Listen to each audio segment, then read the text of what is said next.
नमस्कार विद्यार्थी मित्रांनो, मी प्राध्यापक पी.बी. गोळे, मराठा विद्याप्रसारक समाजाचे गुरुवर्य मामासाहेब दांडेकर कला, भगवंतराव बाजे वाणिज्य आणि विज्ञान महाविद्यालय सिन्नर, F.Y. B.Com, ग्राहक संरक्षण व व्यावसायिक नीतिमूल्ये, सेमिस्टर फर्स्ट, प्रकरण 4, ई कॉमर्स व ग्राहक संरक्षण याला आपण सुरुवात करणार आहोत. ई कॉमर्सची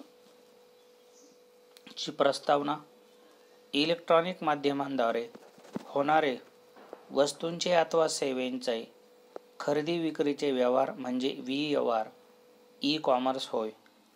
असे खरेदी विक्रीचे व्यवहार प्रामुख्याने इंटरनेट अथवा कॉम्प्युटरच्या नेटवर्कद्वारे होतात.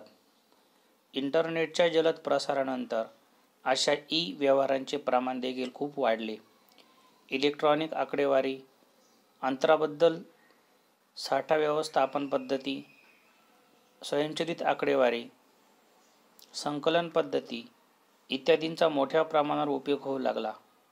आधुनिक ई कॉमर्स पद्धतीमध्ये केव्हा तरी जागतिक व्यापक जाळ्यांचा व्यवहार चक्रामध्ये उपयोग केला जाऊ लागला. म्हणजे इलेक्ट्रॉनिक माध्यम जे आहे या माध्यमांचा वापर करून वस्तू आणि सेवा यांची खरेदी विक्री जी केली जाते त्याला आपण ई व्यवहार किंवा ई कॉमर्स असं म्हणतो. अशी खरेदी विक्री करण्यासाठी इंटरनेटच्या माध्यमातून, कम्प्युटर अथवा मोबाईल या माध्यमातून व्यवहार केले जातात. इंटरनेटच्या जलद प्रसारामुळे ई व्यवहारांचं प्रमाण देखील खूप वाढलेलं आहे. इलेक्ट्रॉनिक आकडेवारी, अंतराबद्दल याला आपण EDI असं आपण म्हणतो, साठा व्यवस्थापन पद्धती, त्यानंतर स्वयंचलित आकडेवारी संकलन पद्धती इत्यादींचा मोठ्या प्रमाणावर उपयोग होऊ लागला. आधुनिक ई कॉमर्स पद्धती केव्हा तरी जागतिक व्यापार जी जाळे आहे ज्याला आपण WW असं म्हणतो, व्यवहार चक्रामध्ये याचा उपयोग सुरू झाला. वर्ल्ड वेल वाईफ याचा वापर या ठिकाणी जो आहे या ठिकाणी मोठ्या प्रमाणावर होऊ लागला. ई कॉमर्स ही नवीन संकल्पना असून अलीकडील काळात इंटरनेटच्या जलद विस्तारामुळे त्याचा व्यापक प्रमाणात वापर होऊ लागला. इंटरनेटमुळे व्यवहार करण्याच्या पद्धतीमध्ये बदल झाला. ई कॉमर्स इंटरनेटद्वारे खरेदी व विक्रीपेक्षा अधिक व्यापक आहे. संगणकीय जाळे आणि भ्रमण संदेश वहनाद्वारे इलेक्ट्रॉनिक पद्धतीने व्यवहार करणे याचा समावेश ई कॉमर्समध्ये होतो. थोडक्यामध्ये व्यावसायिक उद्दिष्टपूर्तीसाठी व्यापाऱ्यांनी संदेशवहन व माहिती तंत्रज्ञानाचा वापर करणे म्हणजे ई कॉमर्स. जागतिकीकरणामुळे ई कॉमर्सचं महत्त्व खूप वाढलेलं आहे. ई कॉमर्स म्हणजे जागतिकीकरण या संकल्पनेची देणगी आहे. ऑनलाईन व्यवहारांमुळे जागतिक बाजारपेठ फक्त कॉम्प्युटर, लॅपटॉप, कीबोर्ड वरील क्लिक बटनांचा उपयोग करून प्राप्त करणे शक्य झाले आहे. शिवाय आपण आठवड्याचे 7ही दिवस 24 तास व्यवहार करू शकतो. त्यामुळे पूर्वीपेक्षा बाजारपेठांचा वेळा सांभाळण्याची गरज नाही. म्हणजे ई कॉमर्सलाच आपण ई व्यापार असं देखील या ठिकाणी म्हणतो. ई कॉमर्स किंवा ई व्यापार म्हणजे इलेक्ट्रॉनिक जी काही माध्यमं आहे याचा वापर करून वस्तू व सेवांची ऑनलाईन खरेदी विक्री करणं. मग ही खरेदी विक्री करत असताना खरेदीदार आणि विक्रेते यांच्यामध्ये किती अंतर जरी असलं तरी इंटरनेटच्या माध्यमातून कम्प्युटर, मोबाईल, पेजर याद्वारे किंवा लॅपटॉपद्वारे वस्तू व सेवांची खरेदी यामध्ये करता येते. इंटरनेटचा जलद प्रसार हा प्रचंड प्रमाणात झालेला आहे आणि आत्ताच्या लॉकडाऊनच्या कालावधीमध्ये आता याची आकडेवारी कदाचित अजून तरी समोर आलेली नसावी, परंतु थोड्या दिवसात या आकडेवारीचा अंदाज आपल्याला येईल. या कालावधीमध्ये इंटरनेटचा वापर जो आहे हा प्रचंड वाढलेला आहे. ज्या एक 7-8 महिन्यापूर्वी किंवा याच्या अगोदर सर्व पालक असतील किंवा जगातील प्रत्येक व्यक्ती असेल यांना आपल्या मुलांना मोबाईल या साधनापासून दूर ठेवावं, कम्प्युटर साधनापासून दूर ठेवावं, अशा प्रकारच्या बातम्या येत होत्या. परंतु कोविडनंतर जी ऑनलाईन शिक्षणासाठी जी गरज निर्माण झाली, त्यामुळे मोबाईल आणि मुलं असं एक वेगळं नातं पुन्हा निर्माण झालेलं आहे. देवकृपाने हे नातं पुन्हा संपुष्टात यावं अशी मी अपेक्षा करेन. कारण आपली जी शिक्षणाची पद्धती जी आहे ही फेस टू फेस कम्युनिकेशन, समोरासमोर बसून शिक्षण यासाठी अतिशय महत्त्वाचे आहे. कारण की अशा पद्धतीनं जर शिक्षण देण्याची पद्धत जर सुरू झाली इलेक्ट्रॉनिक माध्यमांचा वापर करून, तर मुलं ही मशीन बनतील आणि शिकवणारे देखील मशीन बनतील. आता आम्ही जेव्हा ऑनलाईन लेक्चर बनवतो तेव्हा मी मोबाईलबरोबर बोलतोय, तुम्ही लेक्चर ऐकताना तुम्ही मोबाईलमधून लेक्चर ऐकताय. ज्या संवेदना आहे ह्या एकमेकांना समजत नाहीये.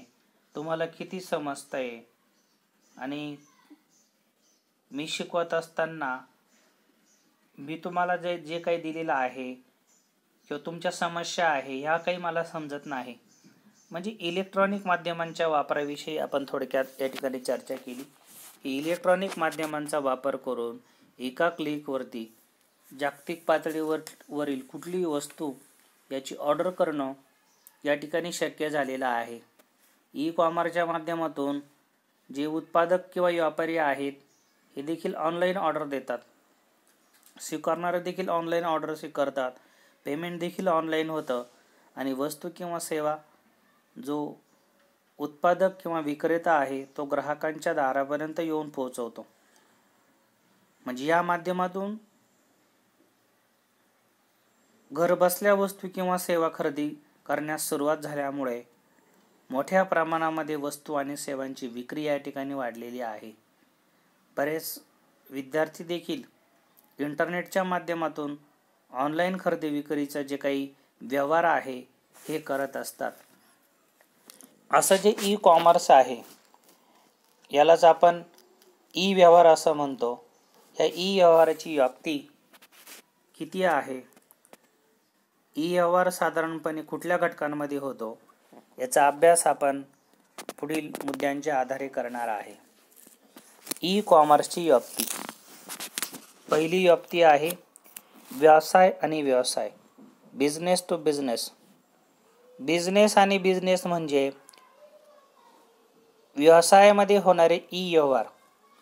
जे काही बिझनेस आहे या बिझनेसमध्ये जे ई व्यवहार होतात त्याला आपण व्यवसायामध्ये होणारे ई व्यवहार असं म्हणतो. ई कॉमर्स कंपनी पुरवठादार, वितरक अथवा एजन्सी व्यवहार करू शकते.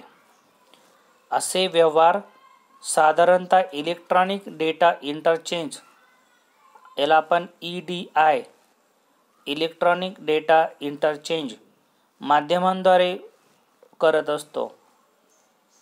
इलेक्ट्रॉनिक डेटा इंटरचेंज विविध व्यवसायांना खाजगी नेटवर्कद्वारे माहिती पुरवण्याची स्वयंचलित यंत्रणा असते.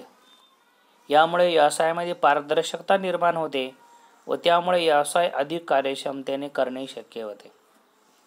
म्हणजे ई कॉमर्सच्या माध्यमातून एक व्यवसाय जो आहे दुसऱ्या व्यवसायाकडून वस्तू खरेदी करत असताना किंवा यामध्ये मग कच्चा माल आहे, अर्धपक्का माल आहे, विभिन्न प्रकारची यंत्रसामुग्री आहे, हे खरेदी करत असताना किंवा पुरवठादार असतील, वितरक असतील, एजंट असतील यांच्याशी व्यवहार करत असताना इंटरनेटचा वापर करतो.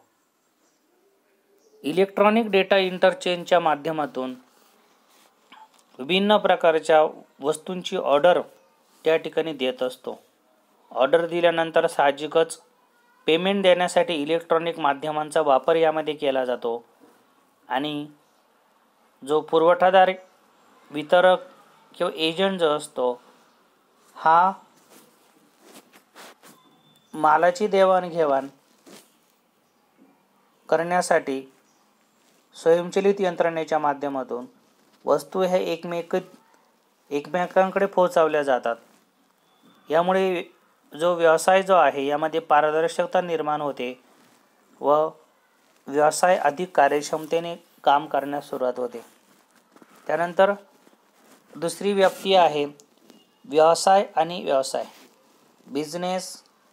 व्यवसाय आणि ग्राहक. यामध्ये व्यवसाय आणि ग्राहक यांच्यामध्ये व्यवहाराचं प्रमाण व्यवसायापेक्षा ग्राहकांवर जास्त लक्ष केंद्रित केलं जातं. व्यवसाय आणि ग्राहक यांच्या माध्यमातून अनेक प्रकारचे व्यवहार होतात. जसं की आपल्याला फक्त बिझनेस म्हटलं की वस्तूच आढळतात. याच्यामध्ये अनेक प्रकारच्या सेवा, यामध्ये विमान सेवा. आपल्याला विमानाचं तिकीट जरी घ्यायचं असेल तर आपण काही डायरेक्ट मुंबईला जात नाही, एअरपोर्टला जात नाही, तर आपण काय करतो, ऑनलाईन विमा तिकीट खरेदी करतो. किंवा तुम्हाला कुठे पर्यटनासाठी जायचं आहे, आपण एखाद्या पर्यटन कंपनीला व्हिजिट करतो, इंटरनेटच्या माध्यमातून माहिती मिळवतो आणि आपल्याला ज्या स्थळात भेट द्यायची आहे ती पर्यटन कंपनी आपल्याबरोबर संवाद साधते व आपण ऑनलाईन तिकीट बुक करून त्या पर्यटन सेवा कंपनीच्या माध्यमातून त्या ठिकाणी फिरायला जातो. बँकिंग सेवेच्या माध्यमातून ATM मधून पैसे काढणं, बरोबर. त्याचबरोबर ऑनलाईन पैसे ट्रान्सफर करणं. आपल्या मोबाईलमध्ये जे गुगल पे, फोनपे, मायपे, पेटम हे जे आहेत, या माध्यमातून आपण एका व्यक्तीकडून दुसऱ्या व्यक्तीकडे, एका व्यवसायाकडून दुसऱ्या व्यवसायाकडे सहजपणे पैसे हस्तांतरित करतो. व्यवसाय आणि ग्राहकाची उदाहरणं आपण या पद्धतीनं बघितलेली आहेत. या पद्धतीनं अनेक प्रकारच्या सेवा बँकेच्या माध्यमातून यामध्ये दिल्या जातात. विमान सेवा असेल, विमा सेवा असेल, विभिन्न प्रकारच्या ज्या काही पॉलिसीज आहेत या देखील इंटरनेटचा वापर करून या ठिकाणी घेतल्या जातात. म्हणजे कुठलाही व्यवहार असेल, मोबाईल रिचार्ज जरी करायचा असेल तर पूर्वी आपण रिचार्ज मारण्यासाठी एखाद्या शॉपमध्ये जायचो, पण आता आपण स्वतः मोबाईल रिचार्ज करतो. डिश टीव्हीचं रिचार्ज असेल. ह्या व्यवसाय आणि ग्राहक यांच्यामध्ये झालेल्या सेवांची उदाहरणं आहेत. आता ग्राहक आणि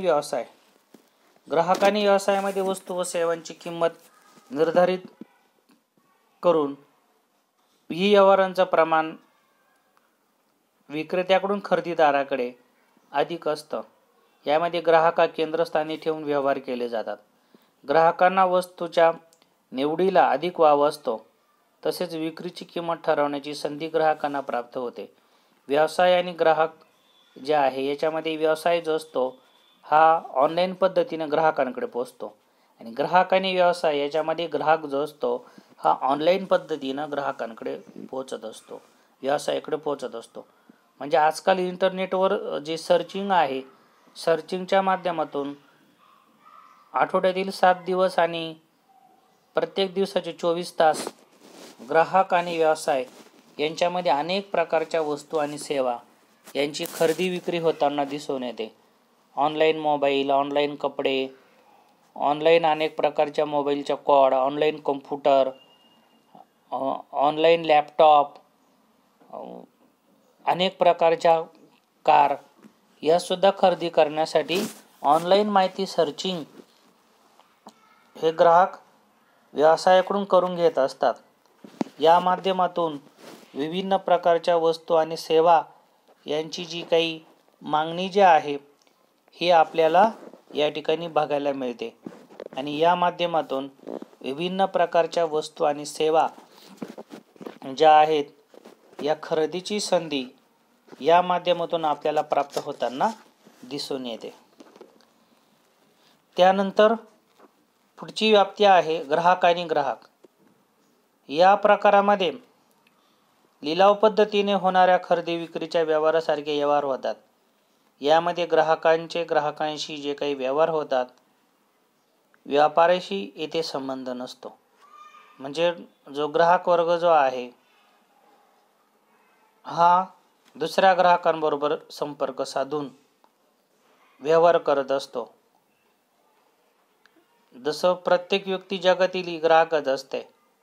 एखादा किरकोळ व्यापारी जो आहे, हा व्यापारी काही वस्तू ग्राहकांना विकत असतो. त्याला आपण ग्राहक टू ग्राहक असं म्हणतो. या पद्धतीने लिलाव होणाऱ्या खरेदी विक्रीच्या व्यवहारासारखे व्यवहार होतात. म्हणजे एखाद्या वस्तूचा निलाव त्या ठिकाणी केला जातो आणि एखादा ग्राहक अशा प्रकारच्या वस्तू ऑनलाईन पद्धतीने खरेदी करत असतो. पुढची 5वी व्याप्ती आहे व्यवसाय आणि शासन. यामध्ये ई कॉमर्स हा एक नवीन प्रवाह आहे. सरकारी खाते जे आहे, सरकार जे आहे, हे या इंटरनेटचा वापर करून सरकारी खाते वस्तू व सेवांची खरेदी करते.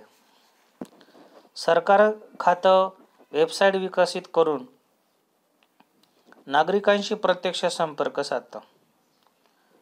या वेबसाईटमध्ये सरकारी खात्याच्या संबंधित धोरणे, नियम व अटी दिलेल्या असतात. कोणती अधिक माहिती मिळवण्यासाठी वेबसाईटचा उपयोग होतो. प्रत्यक्ष सरकारी खात्यामध्ये न जाता जलद गतीने लोकांना माहिती मिळू शकते. यामुळे कर्मचारी व जनता या दोघांच्या वेळेमध्ये बचत होते. व्यवसाय आणि शासन ई कॉमर्समधून स्मार्ट शहराची संकल्पना विकसित झालेली आहे. व्यवसाय आणि शासन किंवा शासन आणि व्यक्ती अशा प्रकारची सुद्धा व्याप्ती यामध्ये येऊ शकते. की शासन जे आहे, शासनाच्या अनेक योजना या ग्राहकांना ऑनलाईन मिळत आहे. जसं की आपलं सरकार या वेबसाईटवरती जाऊन व्यक्ती CSC सेंटर, ज्याला आपण कॉमन सर्व्हिस सेवा जे आपण म्हणतो, हे सेंटर या ठिकाणी खोलू शकतो. यासाठी या सेंटरवरतीच त्या व्यक्तीने या वेबसाईटवरतीच एक्झाम द्यायची आणि त्याचं प्रमाणपत्रही ऑनलाईन येतं आणि ती व्यक्ती शासनाची परवानगी मिळालेली आहे असं गृहीत धरून विभिन्न प्रकारची कामे करू शकतो. किंवा शासनाच्या माध्यमातून अनेक टेंडर्स काढले जातात. रस्ते बांधणी असेल, पूल बांधणी असेल, त्यानंतर एखाद्या ठिकाणी काही घाट बांधणी असेल, जहाज बांधणी असेल, त्या परिस्थितीमध्ये शासन जे आहे ई टेंडर नावाने त्या ठिकाणी वेबसाईट तयार करतं आणि ज्यांना कोणाला हे टेंडर व्यवसायांना भरायचं आहे, ऑनलाईन माहिती त्या ठिकाणी भरली जाते. म्हणजे हा ऑनलाईन एक खरेदी विक्रीचा व्यवहारच या ठिकाणी झाला असे म्हटल्यास चुकीचं ठरणार नाही. किंवा ई कॉमर्सच्या माध्यमातून आपण विद्यापीठाबरोबर विद्यार्थी देखील संवाद साधत असतात. ही सुद्धा व्याप्ती आपण बुकमध्ये जर दिलेली नसली तर टाकू शकतो की विद्यार्थी ते विद्यापीठ. आपण आपले ऑनलाईन फॉर्म विद्यापीठामध्ये भरतो आणि आपली जी माहिती जी आहे ही ऑनलाईन विद्यापीठाकडे जाते. आपला एलिजिबिलिटी नंबर, आपलं नाव, आपला पूर्ण पत्ता, आपले विषय आणि त्यानंतर फी आपण महाविद्यालयामध्ये भरतो आणि ही फी सुद्धा नंतर विद्यापीठाकडे ऑनलाईन पाठवली जाते. म्हणजे हा एका प्रकारे व्यवहारच झाला. विद्यापीठ आणि विद्यार्थी, शासन आणि विद्यार्थी. आपण विद्यार्थी आहोत, आपल्याला माहिती आहे की आपण शिष्यवृत्तीचा फॉर्म हा ऑनलाईन भरतो. म्हणजे हा कोणामधला व्यवहार झाला? शासन आणि विद्यार्थी. म्हणजे ही सुद्धा एक ई कॉमर्सची नवीन व्याप्ती आपल्याला सांगता येईल. शासन आणि विद्यार्थी किंवा शेतकरी आणि शासन ही देखील एक नवीन व्याप्ती आहे. शेतकरी सुद्धा काय करतो? शासनाच्या विविध योजना, जशी की कर्जमाफीची योजना आली होती, कर्जमाफीची योजनेमध्ये सहभाग घेण्यासाठी जे शासन आहे, शासनाने वेबसाईट तयार केली व त्या वेबसाईटवर बँकांच्या माध्यमातून शेतकऱ्यांनी माहिती भरली. म्हणजे शासनाच्या विभिन्न योजना या शैक्षणिक संस्था, सामान्य ग्राहक, त्याचबरोबर शेतकरी वर्ग, व्यापारी वर्ग, व्यावसायिक वर्ग यांना पुरवल्या जातात. आणि शासनाच्या ज्या विभिन्न प्रकारच्या योजना आहे हा या विद्यापीठ, त्यानंतर शेतकरी, ग्राहक, विद्यार्थी यांना देखील या ठिकाणी पुरवल्या जातात. शासनाच्या विभिन्न योजनांच्या माध्यमातून ई कॉमर्समध्ये जे काही व्यवहार आहे हे यामध्ये केले गेल्याची अनेक उदाहरणं आपण बघितली. म्हणजे ई कॉमर्स जे आहे म्हणजे यामध्ये कुठल्याही प्रकारचा व्यवहार आज इंटरनेटच्या माध्यमातून होणं शक्य आहे किंवा इंटरनेटच्या माध्यमातून केला जातो. अतिशय मोठ्या प्रमाणावरती याची व्याप्ती इंटरनेटच्या माध्यमातून आपल्याला बघायला मिळते. यानंतर राहिलेला भाग जो आहे हा पुढील लेक्चरला कव्हर करूया. धन्यवाद.